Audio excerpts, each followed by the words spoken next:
India informed में हमारी कोशिश हर बार ये होती है कि हम आपको कुछ ऐसी बात बताएं जो आपको अब तक किसी ने ना बताई हो।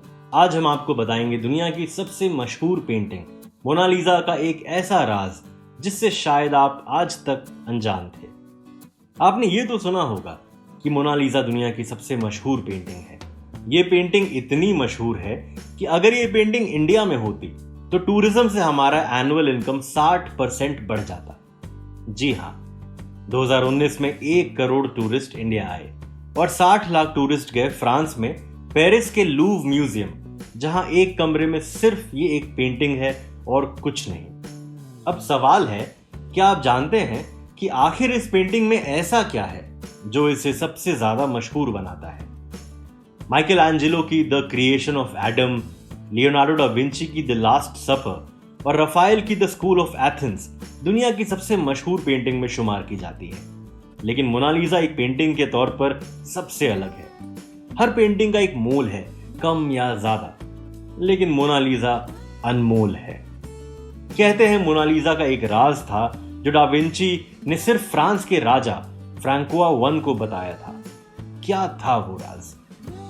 फ्रांस के राजा ने मोनालिसा की तस्वीर डा विंची से खरीदी और इसे अपने फोंटेनब्लू पैलेस में रखा। 100 साल बाद लुई 14 इसे वर्साई के अपने महल में ले गया। नेपोलियन बोनापार्ट मोनालिसा को अपने बेडरूम में रखता था। सवाल है, क्यों? मोनालिसा का राज छिपा है उसके नाम में। इटली और फ्रांस में मोनालिसा को कहा जाता है ला जियोकोंडा और ला जोकोंडे। जियोकोंडा का मतलब है खुशी। खुशी में ही छुपा है इस पेंटिंग का सबसे बड़ा राज। डा विंची का ख्वाब था एक ऐसी पेंटिंग बनाना जिस तरह की कोई चीज ना तो किसी ने देखी ना सुनी हो। उन्होंने एक ऐसे चेहरे की तलाश की थी। वो एक ऐसे इमोशन को पेंट करना चाहते थे जो इससे पहले टिशन, सांड्रो, बॉटिचेली, रफाएल या माइकल एंजेलो भी नहीं कर पाए थे। वो उस आकाश को छूना चाहते थे जहां अब तक कोई नहीं गया था। वो एक ऐसी तस्वीर बनाना चाहते थे जो सिर्फ उस इमोशन को दर्ज ना करे जो कि उस मॉडल के चेहरे पर है, बल्कि वो ऐसी पेंटिंग बनाना चाहते थे जिससे जो कोई भी उसे देखे उस दर्शक के मूड को, उसके इमोशन को वो पेंटिंग बयां कर सके। यही है मोनालिसा की सबसे बड़ी खासियत। मोनालिसा की स्माइल दरअसल आपकी स्माइल है।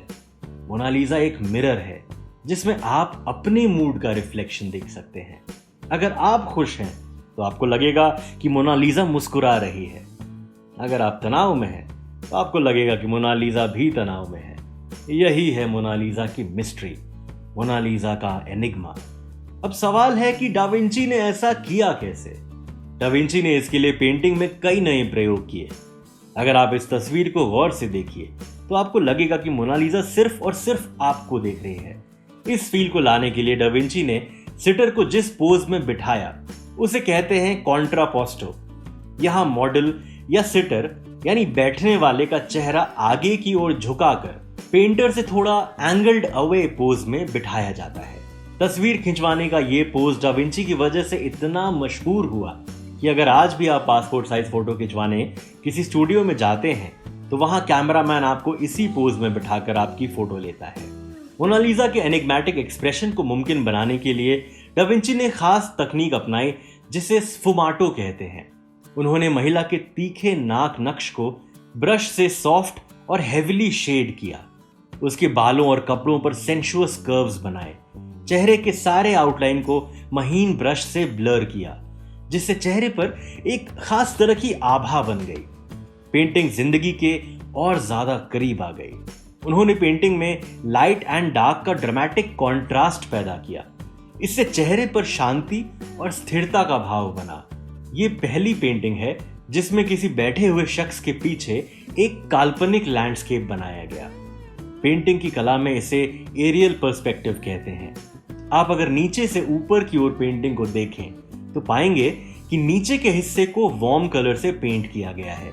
यहाँ ये फील देने की कोशिश की गई है कि आप पीछे की ओर जो सड़क और पुल देख रहे हैं वहां इंसान रहते हैं, जबकि तस्वीर में ऊपर की ओर चट्टान और पानी के उस सुदूर जगह का एहसास कराया जा रहा है जहां कोई नहीं रहता। अगर तस्वीर में बैठी महिला की आंखों के स्तर पर आप गौर करें तो यहाँ पर पीछे होराइजन यानी क्षितिज है।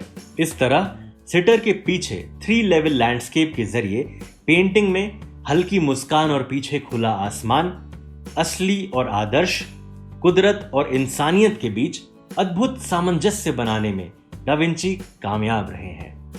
मोनालिसा महज एक पेंटिंग नहीं है, यहाँ रंगों के जरिए रहस्य बुना गया है। 16 साल की मेहनत से रूह को आकार देने की कोशिश है, इसलिए इसे देखते हुए ये एहसास होता है कि आप इसके करीब हैं, लेकिन ये आपसे दूर है। तो ये है मोनालिसा का वो सबसे खास राज जो दा विंची ने सिर्फ फ्रांस के राजा के साथ शेयर किया था, और अब आप भी इस राज से वाकिफ हैं।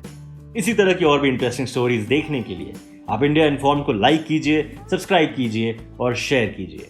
धन्यवाद।